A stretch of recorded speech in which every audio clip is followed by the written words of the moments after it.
This podcast is brought to you by Primary Arms. Primary Arms seeks to provide the best shopping experience for everything firearms. With over 13,000 products from over 400 top brands, Primary Arms carries a complete selection of rifles, handguns, firearms parts, shooting gear, apparel, and more. Every order comes with a commitment to superior service, backed by fast shipping and an expert support team. Primary Arms, serving freedom since 2008. Find out more at frn.deals/PA. Hello and welcome to the AR-15 podcast. This show is for you if you just bought your first rifle or if you've been building them for years. My name is Nick Dooley and I am joined tonight by my co-host Tyler Brockle. How's it going, everybody? And Garth Over had some technical difficulties, but he'll be joining us here as soon as he can because computer gremlins came into play.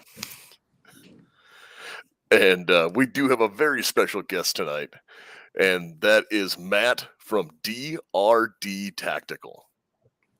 How's everybody doing? Hopefully it's good. Yep.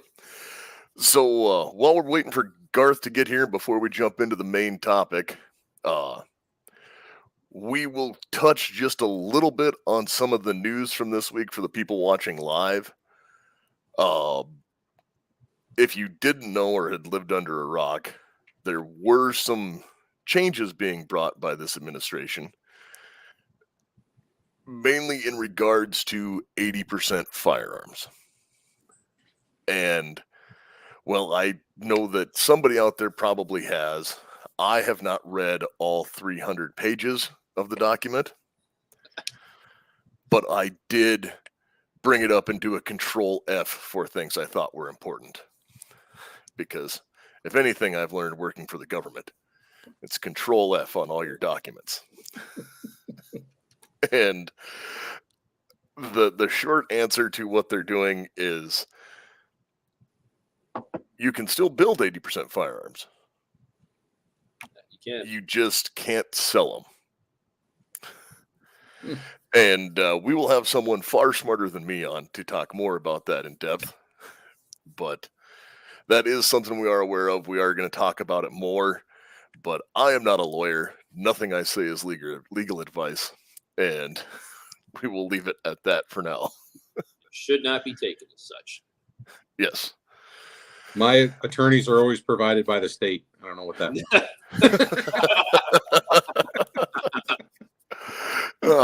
Effective. Well, Tyler, do you got anything new this week that you wanted to talk about or you've gotten or touched on quick before we get into the topic tonight? Oh, man, not really. I'll show you guys when I'm done with it. I'm doing a precision Coyote AR build right now, but that's for another show. How about yourself? Other than ordering more parts to go in a bin when I get home, I ordered a binary trigger for the crazy AR-9 subgun build I'm doing. The bufferless one with the Montgo 9 upper. Okay.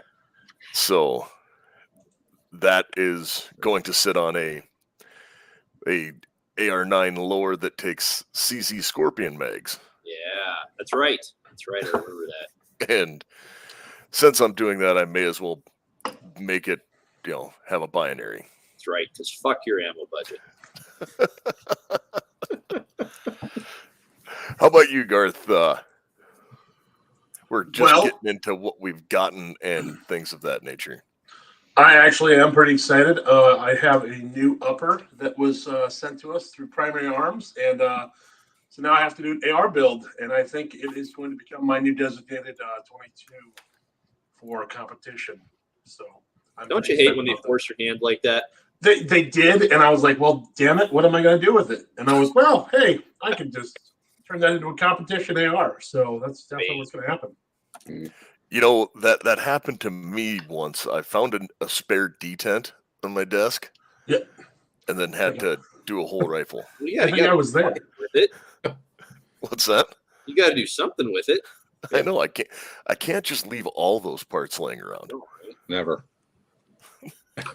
Although the number of parts in my basement, I really probably could make a handful of rifles off of my spare parts bins. Yep. Oh yeah. Like, do you ever watch Junkyard Wars back in the day where they'd send a bunch of engineers in the junkyard and they'd have to build some kind of machine? I mean, we should do that with your basement at some point. Another bottle of blackened bourbon, and we just come up with who could come up with the coolest fucking gun in under an hour. Yeah, that could get rather interesting. Oh, yeah. But, speaking of cool guns, obviously we have a special guest with us tonight. And Matt is from, as we said before, DRD Tactical. And do you want to just dive into what that company is? And then we'll get into what you make in just a minute. Sure. So kind of back up a little bit. Everybody hopefully knows Otis Technology. Gun cleaning equipment, standard issue. Anybody deploying is getting our equipment. We're in about 35 countries and every big box and hopefully every mom and pop and dealer shop in the country. And if we're not, we should be. So give us a shout. So DRD was bought by Otis 3 years ago. It was started basically 2010 by a gentleman that made the Cobb 50 and went to Remington back in the day with Bushmaster. So Skip made that Cobb 50, and then he had some other ideas, and he sold everything to the Remington Corporation and started DRD on his own. Then the first one was the Paratus. There was some white papers out on a clandestine 308 762, and so he developed that the first suitcase gun that he did, and it's kind of grown from there. But it was a small shop, and he felt like he had reached the kind of the threshold of what he wanted to do with it. So he approached some of our executive levels about a purchase, and we looked at it. And Otis, we've been cleaning guns so long, and we'd kind of been itching to do it and just needed the right avenue. So we jumped on it and said, it's always funny when you go to a store and say, I want to show you some cleaning gear. They might not always be interested. They're busy doing stuff, and cleaning is cleaning. And, we have some awesome equipment in gun cleaning, but it's not always everybody's thing. I don't get anybody that says, hey, you want to check out this new rifle? They're like, yes, I do. So it's a good way for us into the shop and show everything too. So yep. The product line has been growing the last 3 years, and with our marketing and everything behind it that we use at Otis and now DRD and building the guns. We've got 3 facilities in between New York and Dallas, Georgia, and Florida. We've got quite a bit of production going on, and it's really going well. And re-engineering the guns and doing some stuff and new ideas that come from that. It's super exciting. Yep. Well, I think we can all attest to cleaning guns being important, Sucks. especially when you properly clean them. Yes. or when you clean them and have things not work right anymore. Or I just can't take a can of oil and just dump it on there and be fine. I have been around many a shotgun in the field that's the treatment they've gotten is somebody grabs a can of Rem oil out of the door of the pickup. Yeah, works every time. They just fill that thing up full of oil and then they go back to it. But cleaning is incredibly important. South Dakota duct tape, it fixes everything. Oh man, I was gonna say I actually used WD-40 before. I had a guy, his jaw hit the ground. He couldn't believe I was using WD-40 on my gun. Yeah, I cringed a little bit. I know you can't tell, but I definitely did. Hey, it worked. For sure. It worked. Yeah, I guide for duck hunting, and I can't tell you how many hunts I've saved with a can of our dry lube. I mean, just hit up somebody's action and keep them going, especially when it's super cold out. Mm-hmm. Guns are wet; they freeze up easy, and that dry lube just makes them run. Yep, it really does. There was one other thing that you mentioned earlier, one term that I'm going to put my nerd hat on for a second and go down. You mentioned white paper. Yeah. So there are, for anyone not in the firearms industry, and even for people who are, a white paper is kind of an important thing sometimes, because companies will present a white paper, or the government will also do a white paper on, we have this list of requirements. Like there was a white paper for the new pistol when the Army switched, and it had a list of requirements that that had to be met, and then manufacturers would submit with that white paper as their guidance. So when these things come out, it's okay, we're going to look at this, and it's not always just building a better mousetrap. Sometimes it's, okay, yep, we want you to build a mousetrap, but it needs to do this. And that is a very important thing, and I am a big enough nerd where I will read white papers, but that's because it's interesting to me. Yeah. And again, I've said before, there are things that me and 5 other people on the planet think are entertaining. So kind of like DFARs and clauses and stuff too on those contracts. You like that? Not near as much. Not near as much. I get me into the engineering specs and what it needs to do, and then my brain will start working. But like I skim a lot of it. It's just more till it comes to where it needs to be. I do not have an aptitude for reading legalese. Yeah, for sure. I need explanations a lot. I reach out to our legal and make sure I'm getting it right. Fair. That is fair.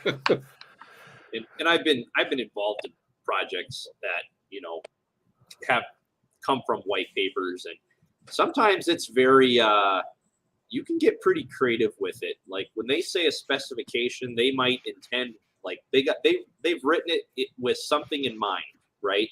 They want a particular feature, a particular design aspect, but when they word it, it can mean something completely different. And so that's where your marketing people come in, and they kind of spin it a little bit and say, well, technically it meets the wording.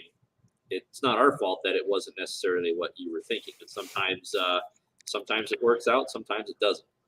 Yep. It's still kind of fun to try and play with it a little bit. So you mentioned this, the white paper, and where the company came from was the Clandestine Sniper Project, or was. So clandestine obviously means like low visibility, and sniper rifles are generally large and heavy. Yeah. So I know that obviously I went through and read it, you know, not Reddited, but read all of the things on your website and looked at it and had done a little research on it. So you guys have I shouldn't say two, you have a handful of rifles, but you have an AR style, like AR-10 or AR-15, and then you have a design that's kind of your own. But the thing that's unique about them is all of your products have it'd be easy to say, a takedown barrel and handguard system. Yep. Yeah. So like, I'll jump right into it. The CDR 15s are a standard AR, base mag pull furniture. It's our introductory into the DRD world. But it does have that quick takedown feature where it's a quick cam, pin, push out, pull the handguard off, unscrew your barrel nut, and now you can switch from a 5.56 to a 300 blackout simply by changing your barrel. So it's a super cool feature. And the clandestine part of that is that gun can fit in about a 13-inch box, is the case size, 14 inches. You can put them in a backpack. They fold up. You can put them back together. We say 60 seconds from box to battle, but really it's 30 seconds on those. And yeah, that's the case. They come in. So it's a pretty cool system. We call it sometimes the James Bond factor. It sets us apart from a lot of other brands. And we've had customers put Milwaukee stickers on the case, DeWalt. They put them in their car. Nobody thinks anything about it. And they always have their firearm with them for a truck gun. So it's pretty cool.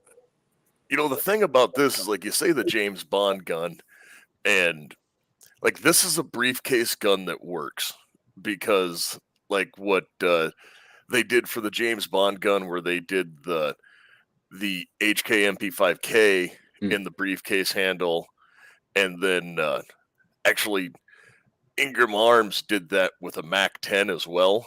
It almost killed John Wayne. Because they just jerry-rigged a handle to run the trigger.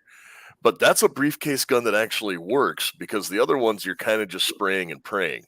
So the ability to use that and have it transported and be in that low visibility area, personally, I can think of a handful of areas where that would be incredibly handy. Yeah, I mean, and really the CDR for us reaches deep into the LE world. They're SWAT guys, certs in certain situations. Those guys, if there's any kind of something bad going on in a highly populated building or anything like that, they literally can walk through a crowd with that in the case and no one knows anything. They're just carrying a case or a backpack, and it's through, and they get up to wherever they need to be in their hide or whatever, and they're at their job. So, it does work very well in that circumstance. So it is really cool that you guys, like I see on your website, you offer a backpack option as well, and that's really neat. I kind of want to break down the design features of it real quick. So basically, on the barrel shroud, you have an over center latch which will clamp down onto the barrel nut. So it's simply, you flip this lever and you pull out a pin, and that allows your entire barrel shroud to come right off without any tools, correct? Yep, absolutely. Got it. Very, very cool feature. And then there's actually a locating tab on the top side where basically the Picatinny rail of the barrel shroud meshes up with the upper receiver, and that's how you get your repeatability to make sure that when you put this handguard back on, it goes back into the same place every single time, correct? Yep, it matches up, so you really can't screw it up. And then they're also on the barrel, your barrel extension, how you pin that, there's that sticks up, and there's a slight groove in the upper extension that goes right in that channel as normal. And so it's kind of a 2-point where you really can't get it messed up as long as you're in the groove, and that top tang is into the rail system.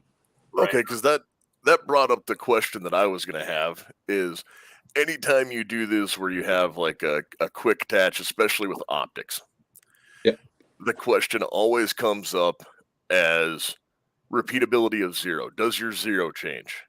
Because it's one of those where even shooting a silencer where you shoot the silencer the same all the time, some of the QD mounts, just with the way they go on, will change a little bit of the impact from changing barrel harmonics, but from the weight going on there. But what's the accuracy, like, guarantee, for lack of a better term?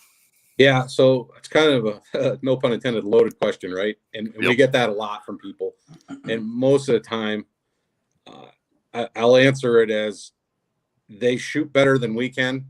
So they're there. Honestly, with the CDR, you're probably 1.5 MOA on that. I mean, it is a standard AR. As far as people start telling you sub MOA, our 6.5 Creedmoor, definitely sub MOA, or Cavari sub MOA. So for a combat gun, just for everybody out there, 1.5 MOA is phenomenal. It's really good. So it is. You're not winning any PRS matches, but for bullets and bodies, 1.5 MOA is great. Yeah. We went through our barrel episode. We talked about that. It's most of them with the ARs, or like an M16 is a 2 MOA rifle with 2 MOA ammunition. So these are not minute of barn guns. Perfect. No, they're not minute of barn. All right. Yeah. They really, I mean, if you throw, you're doing hand loads, you can get a little better. Barrel length is going to play. It's just, those are games. It's kind of like equate it to archery guys. You know, IBO speed is 340. Well, yeah, you're slamming through the back wall and releasing and getting that extra 2 feet a second out of them. So when I say MOA is 1 or 2, legitimately, that's what my experience at the range and shooting can do. You know, marketing wise, you could publish whatever and say, yeah, it's half, prove me wrong. Right. I mean, Sounds like a marketing guy. It's operator error if it's not. And, you know, that's kind of, but in all honesty, that's where it is. I will say our Cavari, you know, I'm not the long range guy at all. My firearms usage is tipping critters over, and I do pretty good at that. But I've shot our Cavari out to 1,500 yards personally and hit a 2-foot gong, taken the barrel off, put it back on, and do it again. We did that at a POMA event in Alabama. I probably had 30 riders around me when I did it. So that Cavari is a tack driver. Yep. And now the Cavari that you just brought up, so we've mentioned before, you obviously have the 5.56 and the 300 blackout. Mm-hmm.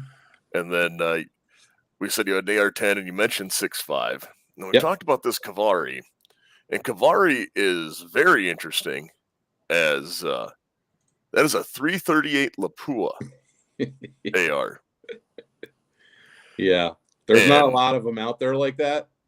No, that's like the monster truck of ARs. Yeah. So this one is the Cavari is only 338 Lapua. We tell people there's 5 or 6 ammos that we recommend for that gun because those companies use a hardened primer. So there's certain companies that use soft brass. Most 338 is built for bolt guns, so it doesn't matter. But strange. The ones we recommend are for a hardened primer for a gas gun. And it's important with a gas gun. You don't want a primer punch. You don't want buildup on your firing pin, anything like that. You could have a slam fire or add a battery. And so that's why it's important when we recommend those ammos. But that gun, when we go to a show, you start firing that and everyone stops and comes over and they're like, oh, 338, the recoil is going to be awful. It's really not. It's less than a 270 bolt gun. It's really fun to shoot. It's just, I will say the report is pretty loud, and if you're on a 45 from that muzzle brake, you're going to understand it. Yeah, look at that muzzle brake. That looks like it hurts. Just look at that. Yeah. So this is I really like this picture. For those of you who can't see it, it's basically you got the barrel shroud, the barrel system, and then the upper and receiver and everything else on the gun broken apart. So it really shows how you can take a 30 plus inch gun and it really breaks down into, how long is that there, Matt? Like 16 inches or something? No, less than that even. So the barrel length is 24 on those. Okay. And we run that on a diagonal in the top of the case. Okay. So that's the longest part is the barrel on it. Yeah, so then going back to the design side, once you get flip the throw lever, pull the barrel shroud off, then the next step is to actually take the barrel itself off, which it looks like you're using just a standard, I don't want to say standard, but it looks like a normal AR-15 barrel in the sense that it just goes right into the upper receiver. It's got the locating pins so that you put the barrel in right the same way. The only difference, from what I understand, is your barrel nut. You can just it's hand tightened, right? It's got certain grooves on it that allow you to get a good grip on it. You can hand tighten it, and that's what allows you to easily change the barrel or take the barrel on and off from the upper receiver. True statement? Yeah, so we always recommend, it comes with basically it's a spanner wrench, and you'll put that onto the barrel nut and just basically hand torque it, just give it a little shot, and you're good to go. I will say in a certain situation, if you had to jump out and hand tighten it and fire, 5-6 rounds, something like that, hand tightening is fine. Okay. You're just going to do sustained fire. We always recommend, if you can, make sure you use the wrench on it. It just ensures it's going to stay where it needs to be and repeatability with it. Okay, very cool. So my question on the Kavari, which will lead into the other system, is now when I look at that receiver, obviously there's some stuff going on top of it. The rail's a little bit taller than like even a standard, and it has that side charging upper. Yep. Now, does that use the AR buffer? This one does. The Kavari does. Our other systems don't. So it's a side non-reciprocating charging handle. Nobody likes getting smacked in the face by the charging handle when you're shooting. So it's non-reciprocating, and it does have a stand. Well, it's just an XL design. We'll put it that way to keep it simple. The design is there. It's just bigger. Yep. It's you did the Super Troopers. Yeah. Keyboard or fingers on keyboards. Enhance. Exactly. So really, that's an AR-15, and it's just stretched to the max, and to do that. All right. So I know that when I look at these, because I obviously have to figure out how everything works.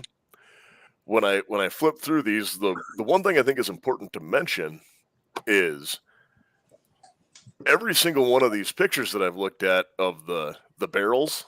Yep.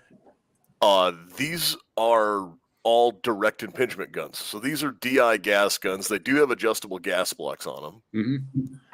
But it's not like running a proprietary piston system or anything like that. Nope. So even your bufferless systems are still a DI gun. Yes. Yep. Correct. And that definitely helps with accuracy. Yep. So I'll go down one of my rabbit holes again here before somebody pulls me back. The reason why when he mentioned it being more accurate with DI versus piston is there's two basic types of piston. There's long stroke and short stroke piston. So an AK runs on, has that super long piston that runs the full length, and the guide rod's built into it. And when you look at like the short stroke pistons that just come out and whap something really quick and then move everything, there's that physical contact. With direct impingement, it comes back and it's just the gas moving it. So the argument could be made that the bolt carrier or the bolt itself is the piston in a DI gun. But without having physical contact with something striking it and moving it, it will allow for a little bit easier tolerances because it's getting a less abrupt strike, and it generally doesn't wear as much. Yeah, I agree with all that. Also, with most piston guns, it's affecting your harmonics of your barrel. Barrels are not stationary as much as we think they are. They actually move, and a piston with the motion of that affects that differently than a gas system. Yep, because you have the op rod that goes in and everything touching, and Yep. It's also one of the reasons why I know two guys here have scars that are known for eating optics. Yeah. Gotta buy good optics. Yep. And that's just part of it is how that goes when it moves that barrel harmonics around, especially when you get into monolithic uppers. Then it changes how that recoil wave is transferred through the rest of the materials. But I feel like we talked about this before.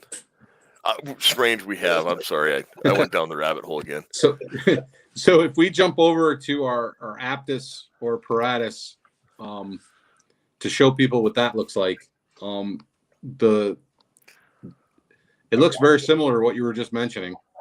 Yeah, that in design. Yep. It is still a gas gun, so that issue is not an issue for us. And it looks like it still has all your key features: the interchangeable barrel and shroud, the side charging handle, even has the UGG boot. That's the good one. So the difference with that one to a standard AR is there is no buffer tube. We use an internal guide rod system, and we shorten up the BCG almost half.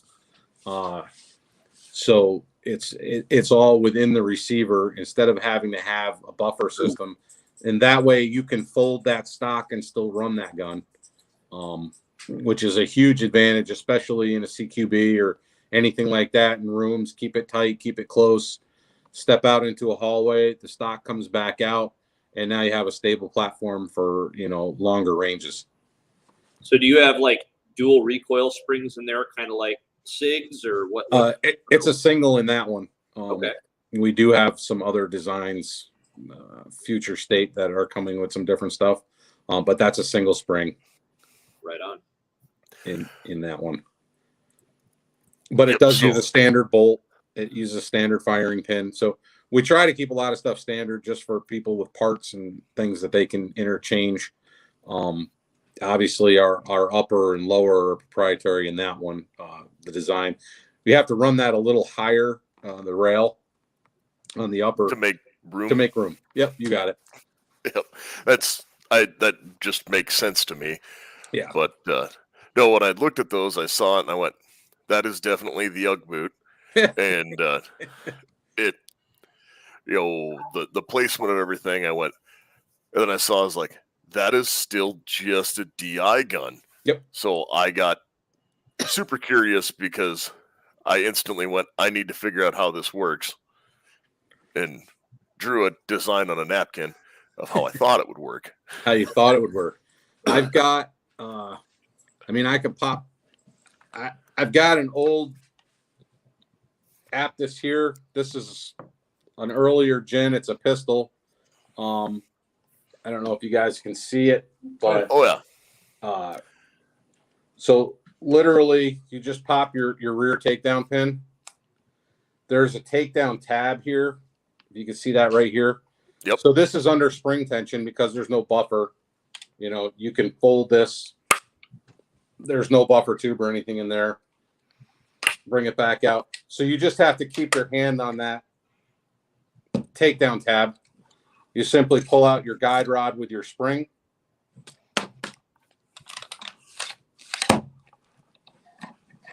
And there's your BCG. So it's much shorter. Okay. Wow. Yep. That is way short. Yeah. So it is, if you would look at like on a standard AR or M16 bolt, it's about at where the firing pin retention pin goes in, is where you guys cut that off at. Yeah, it's just a touch. Basically, the whole back is right there. And then your guide rod goes into a special, like a double-spaced gas key. Yeah, it's a longer, and actually, this is an older model. In the newer ones, we've removed all of that excess, increased the guide rod diameter, and that gives it even a more stable platform and stops any kind of tilt in there, so it rides smoother, retracting. And on the larger rod, you get more surface area here, so it holds on that better. And we could remove quite a bit of weight on there. Yep. So that is super neat. Standard AR bolt as well. Fantastic. Standard AR bolt, standard, your retention pin, everything the same firing pin. The new ones, we do put a return spring in them, just for an added safety feature. What's your coatings on those? That's a nib. It's filthy though. I'm gonna get in trouble. I'm the worst at cleaning them, honestly. I've done it so much over the years. I beg to hire new people so that I can make them go through training and clean all my guns. That's what you call an intern. The FNG needs to do it. That's all I say. I actually broke down and bought a sonic cleaner, and it's so nice because I'll just I don't know. I'm going just regular work day.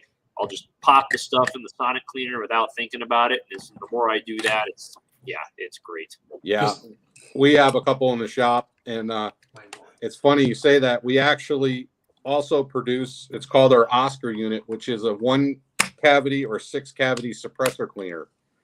Okay. So that's a system that we offer, and you just screw an attachment into your suppressor. You throw it in there for about 4 hours, and it gets like 98% of everything out of it. And it's just a circulator that flows through. It's a pretty cool system, and they're getting placed in places like Fort Bragg and Picatinny and some other places are doing some testing. So we're real excited about that product. It's been out for a year and a half, 2 years, but we really started to get some traction with it now. Very cool. Yeah. I know, Garth. Not to get sidelined. What stock did you have on that gun? I've never seen it. It's a brace. It's a brace. It is. It's a brace. Damn it! It is a brace. So How can I mix that up? it is a Frankenstein brace. There's Yeah. a guy, Is Dan that a Hagen. gearhead works? Yeah. So that's the tail hook. That's what I was thinking. Yep. And then there's a Dan Hagen part here that basically makes it attach. And then we did a 3D model on the inside on a 3D printer, and it works. So I can't buy that. That's unfortunate. Not that particular, no. But there are, I mean, if you got an ACR, you can pretty much do it with that tail hook. I like the tail hook. It's pretty cool and it's solid. I'm just not a huge fan of the Velcro on the braces for that. So that kind of leads us to our one of our other models is our MFP. So there's a couple different names for that gun. Some people use my name for it as MF. Some people call it multifunction, and then there's my effing pistol. the Samuel L. Jackson version. Yeah. They gave me the go ahead on one of the videos to swear on it, and I swear I lost my mind. I had waited so many years to swear and just go off on a video. I couldn't stop myself. So it's because it's the motherfucking pistol. Yeah. they told you could swear on this podcast, right? Yeah. Yeah. Okay, it really was. And I was I let them have it. The camera guys were just in disbelief that I just went full out on it, and it was quite enjoyable. But so the MFP, a pretty cool thing with that we did. So kind of showing you the Aptus versus that and the progression of it. So we would do an Aptus pistol, but there's a plate that we put on the back to attach a stock or a brace with. If you see the MFP, all we did was take that lower and stretch it out a little bit in the back and integrate the rail into it. So now you have a pick rail on the back, and anything that you can pick attached to a pick rail, you can put on there a brace, no problem. I see triangle folder all over that. Oh yeah. Yeah. So we don't sell that with a brace. It does come in a backpack, and we have it in 5.56 or 300 blackout. That photo there. So that's our newest proprietary gas system. That gas block is a 5-position block, and we had a lot of people that would call up, in the blocks that we use, they couldn't. With gas blocks, less is more, right? A quarter turn or a half a turn, it does a lot. And people in their minds, you got to spin it to get it to go. And now you're over pressuring, and it's hard to explain it to people. So after hearing that enough, and being that we do our own engineering and design, this gas block has a click setting in the front. It goes 100%, 75, 50, 25, and 0. So you throw a can on, you make your adjustment, take it off, make your adjustment. You could do it in the dark. Literally, you can hear the clicks. So do you just have different diameter holes drilled in that gas plug? So it's a regulator system in there, and it moves that, draws it out, and allows for more volume to come through or less volume. So it's instead of multiple sized holes, you have it's more like a cone that comes out. Yep. It's one hole that's being adjusted essentially. Yep. Yeah, it's not the orifice itself. It's the regulator, if you will, in there. Right. But we're running those. So we have them in a standard size of the .750. We also have one for our Cavari that we're doing, and they're working fantastic. And it's just so simple. People don't have to think about it. They just make the adjustment and go. So that's a new part that we're doing, and those should be actually selling as a standalone, hopefully by summertime. If we get some packaging worked out on it. But yeah, it's a pretty neat thing. So the MFP comes with that also. And the neat thing is you buy that pistol and you buy it in 5.56, you buy the other barrel and you've got a 300 blackout and a 5.56 and a pistol. So you get 2 guns in one, basically. Now, you do get 2 guns in or 2 guns in one if you buy the extra barrel. Yep. One of them has the right length barrel. Yeah. So yeah, the 5.56 is a. I tell people you're getting about half, maybe not even quite half the energy out of that. You should. Yep. The 300 is really not that far off. You're looking at like 80%. I think Yep. at 12 inches, you get a full powder burn out of it. So it's really not that far off. And No, for 8.5 on a 300 blackout is awesome. yeah, Personally, my short rifles for 5.56, I generally limit to 10.5. yeah, But that's just so I don't beat up my cans so much. yeah. I mean, this one, honestly, this is my deer drive gun. So New York, we can't have anything longer than 8 inches on a pistol to hunt with. So I just took the threads off this and crowned it at 7.95. So I'm legal. I think I put like an 11-degree crown in there. And then, so this is a pistol. But with the 300 blackout, it's realistically, I wouldn't shoot at a deer over, say, 75 yards with it. You start losing energy pretty quick, but inside that, it's pretty potent. That concussion is going to be awful without a can. It is loud, and that's why we sell hearing protection. Perfect. We've got electronic hearing protection. We've got passive hearing protection, foamies, you name it. We've got it. The whole Ear Shield brand under Otis. So yeah, I highly recommend wearing it. Especially with that. There's no hiding it. Put it that way. Yeah. I bet. Yep. Bring one of your long guns out here next year. We'll show you what deer hunting's like in South Dakota. Yeah, don't threaten me with a good time. Yeah, man. It gets like, I used to live in Iowa, and I'd have these Iowa guys come in, and they'd be like, "Oh man, you won't believe it, but I shot a deer at just insanely far away," and I'm sitting there thinking, "Oh man, what'd you do?"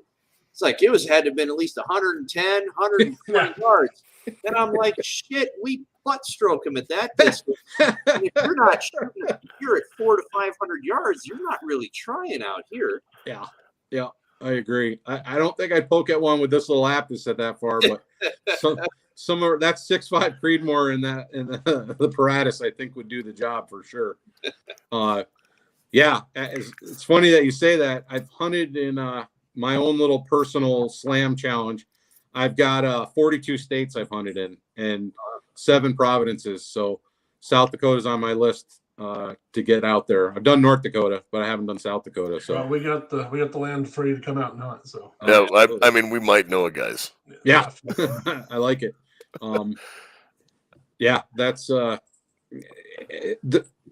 honestly, guns are like golf clubs. You need a different one for every occasion. You can't play around the golf with a putter, and you can't play with a driver. So you definitely need a bunch of different guns, and it's hard to drive that home with people sometimes. But when I golf, I don't carry 4 different putters and 6 different drivers. Well, technically, you can only have 14 clubs in a bag if you're being professional. So I did not know that. I'm apparently not as much of an athlete. If you classify an athlete as a golfer, well, I mean, You know, it's very much so. That is because I've done that where there have been times where I've had like at a 3-gun where I've gone like, you know, I could really use a chip wedge here. and out comes your little 365. let me rummage through my cart and find the appropriate firearm. Here's for a this. 43. No, like that. I would be that guy, and that's why they make those rules. Yeah. But so we've talked about the proprietary system. I know Garth had the held up his bolt carrier group just to show how the much difference. Yeah. How much longer that is because it's right at where the scallop comes down for that hammer groove. Yep. Is where where it's cut off at. So it is almost half the carrier. Yeah. And then I've actually already got my scope picked out for when I buy that gun, so I'm pretty excited. It does cut down a little weight on it, and it is not out yet. And we did show some people at SHOT Show, not a lot. It's a new one coming out called the Sub 6, and it's not even on our website yet, but I'll let you guys we'll let all the viewers kind of in on the secret. It's a less than 6 pound AR. It's kind of a mix, if you will, between an AK and an AR, the best of both worlds. We're using a squared up trunnion system instead of a barrel extension. It's not going to be a takedown. All of your pivot points are steel instead of aluminum that we're inserting. It's going to have a squared carrier in it. It runs on rails, still side, non-reciprocating charging handle. And we're using a captured guide rod system in it instead of the slide over spring. We're super excited about it. The first model is just going to be standard. It's not a takedown. They will be an exclusive through a distributor called Xander's out of Illinois. Yep. Any dealers that are going to be interested in this out there, it will. I think it drops early June, and they'll have several different colors available. But we're really super excited about it and some new design to it. And eventually we'll have a takedown model and some other stuff. But right now, this is the new place for us to be. And it's such a lightweight gun. It does have a short BCG in it also. But we're really excited about it. So that kind of news is coming, and we'll have more media on it and stuff. There might be a little bit out there from SHOT Show, but it's a pretty cool system. We will be at SHOT Show this year. Awesome. So. Absolutely. I'm pretty sure I will be there, God willing. Yep. I mean, I had to miss this year's show because that whole other government job. Yeah. I was there, spent too much money.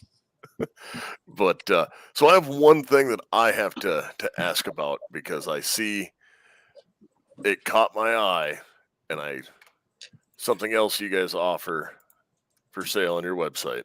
Yep. You The betcha. Tomahawk.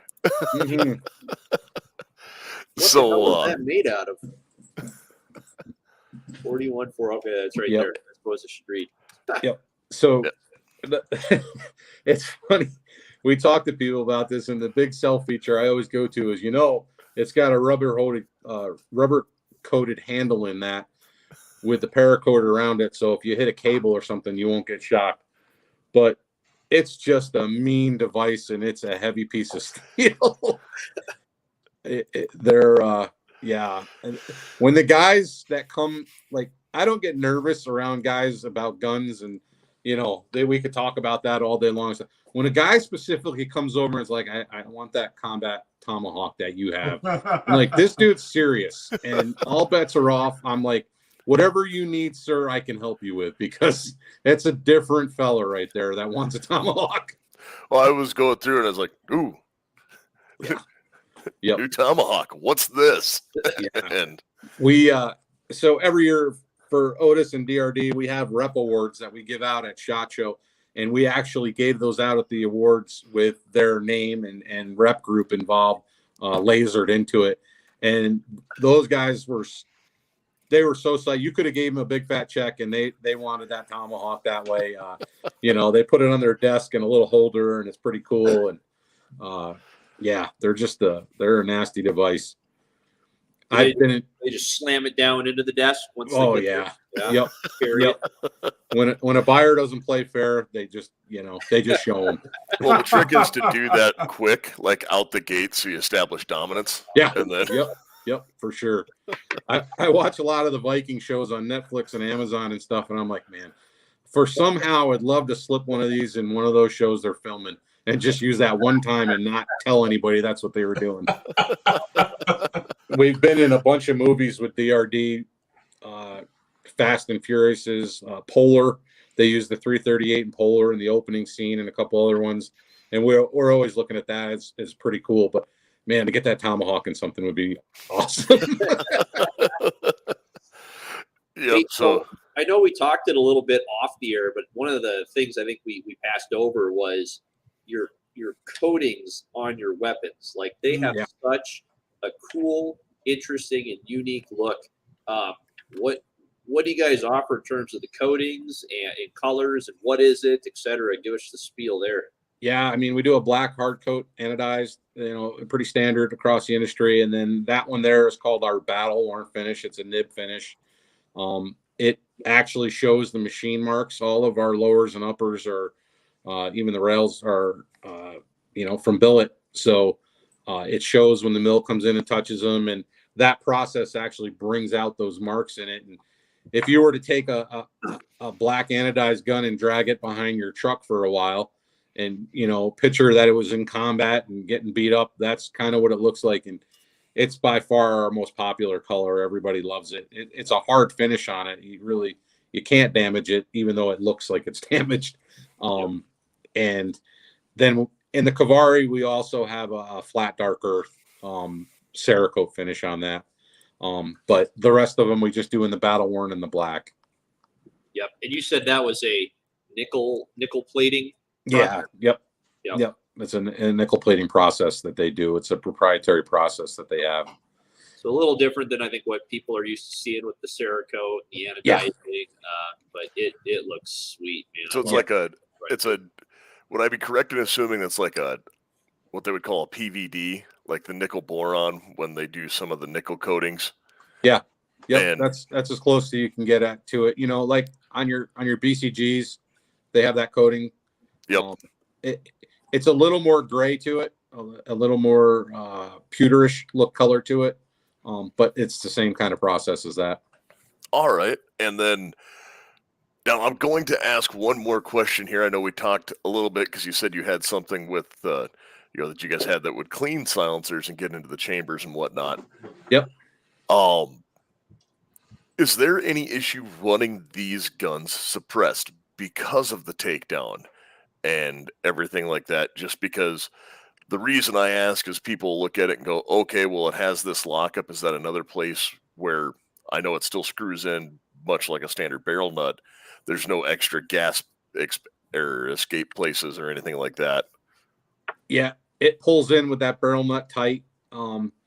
So you can run a can on any of them. It's adjusting that gas block, and that's where people have the issue is they do too much adjustment instead of small adjustments. Yep. That's kind of why we did that new one, which makes it super easy. Even on the Cavari, we used to try to shy people away from it. That it's a long distance gun. If they hear that shot with that gun, it's not the one for it. But now the new gas block, we've done some testing and it does run it.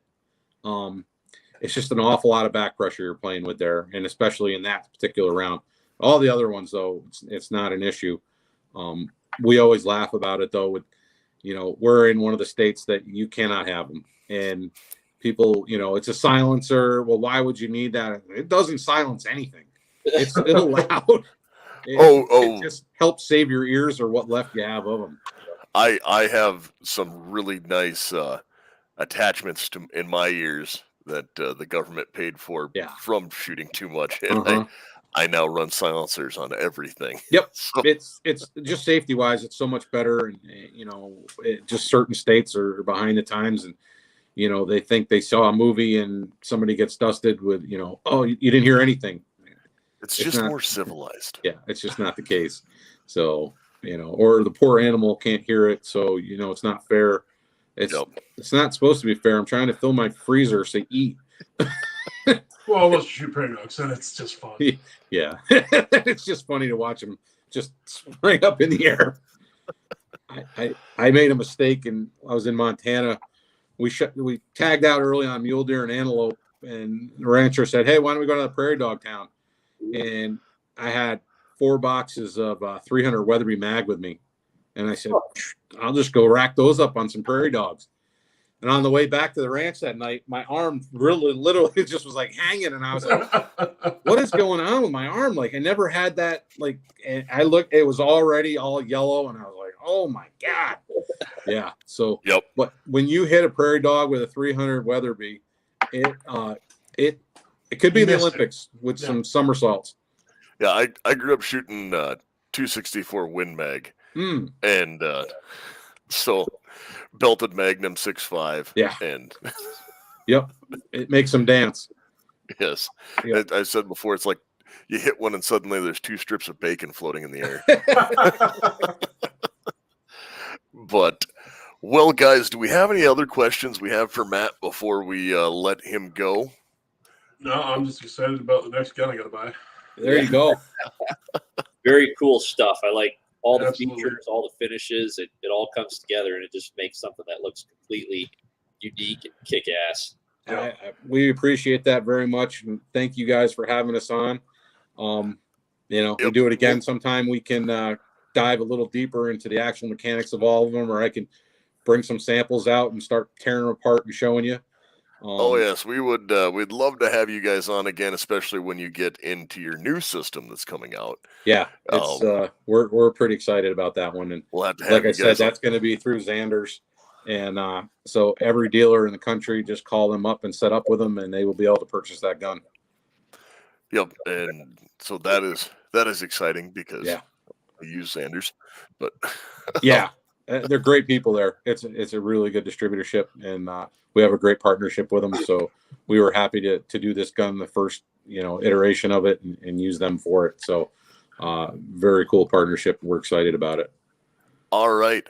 So Matt, where can they find information about DRD? So DRD.com, DRDTactical.com. They can go to YouTube, just type in DRD. We've got a lot of videos on there. The Otis side, also OtisTech.com. You can go through there, and there's portals to get to the DRD side. Our YouTube channel, I mean, we have a lot of views and some pretty cool videos. Again, we are not prior service, so our stuff is a little bit more when we talk on our videos is on the I'm a technical hunter. So that's the kind of side I go with that. But we have a good understanding. We've been working with the military for so many years for Otis. We understand those things and we can relate to it. But we have a good time also on our stuff. So if people want to go to check that out, DRD Tactical on Instagram. And I always say I get in trouble for our taglines with our videographers, and they always give me the click like and subscribe. Make sure they tell. And I'm like, I hate doing it. I always forget it. So I remembered it, but I didn't do it the way they're supposed to. Fair enough. Now, after you gave all that, I'm going to ask one more semi-technical question, which I think I already know the answer to. Sure. Because I forgot to ask it earlier. So these all take standard fire control groups, right? Standard AR fire control groups. So you could drop drop-in triggers. Drop-in triggers or all of that. Yep. So we use Wilson Combat 2-stage triggers on most of them. We do have our own trigger we're working on. Little lighter pull on it. The tactical side, we want to be about 4.5 pounds with trigger pull. We feel that's safe for guys 3 gunning and running. And if you're in long range target shooting, we can make a spring adjustment and bring it down a little bit. But 4.5 is what we're targeting with that one. But yeah, we use Wilson Combat quite a bit. All right. I was just looking at that I went, I forgot to ask that. Because there'd be some funky geometry to get a sear to work in there if an SOT was to put a third pin. But a binary would definitely work. And this already kind of has a quick change barrel system built in. Yeah. We do the Aptuses, both of them. It's just a little bit bigger pocket when we mill out that lower. And low shelf lower versus a high shelf. Yeah. We call it the pickle switch. And that can happen. Yes, I was just one of those again. My mind wanders to different places. I don't know if you guys saw at SHOT this year they had and I don't even know the company. I'm terrible at it. I was looking at, they had a trigger mounted on like a ball bearing, and you could pull it in any direction. And it was a pretty neat concept. I haven't run it yet, but I saw it and I was like, that's pretty cool idea. I like when people come up with innovations like that. There was a guy who made one of those a couple of years ago. I want to say it was Wisconsin triggers, and it was a bar that it would roll one way or the other when you were pulling it back. So it would make a straight pushback every time. It was for extreme long range stuff. Yep. It was a really neat concept. Yeah, it was a cool idea. So ours is, I mean, we just have a straight blade on it, but those are cool things to look at in the future that we could do. But yeah, and the binaries, yeah, we again can't have those, but I like them. We'll have to have you have a field trip. Absolutely, I'll bring some stuff out. Right on. Well, Garth, You bet. where can they find all of our stuff at, since you've been kind of quiet this episode? Well, I've been learning and listening, and there's a lot of technical questions I just don't know to ask. So, yes, I've been quiet. But, yes, they can find us at AR-15 Podcast 2.0 at gmail.com. You guys can check out the firearmsradio.net. That's the actual website for all the podcasts. You can find all our affiliates there through Faxon, Palmetto, MyMedic, Flatline Fiber. We also have our other sponsor, VZ Grips, which would look fantastic on the DRD Tactical guns. They would look outstanding, I think. What else? Solid G10 grips. 18 degree grip angle. Yeah, that.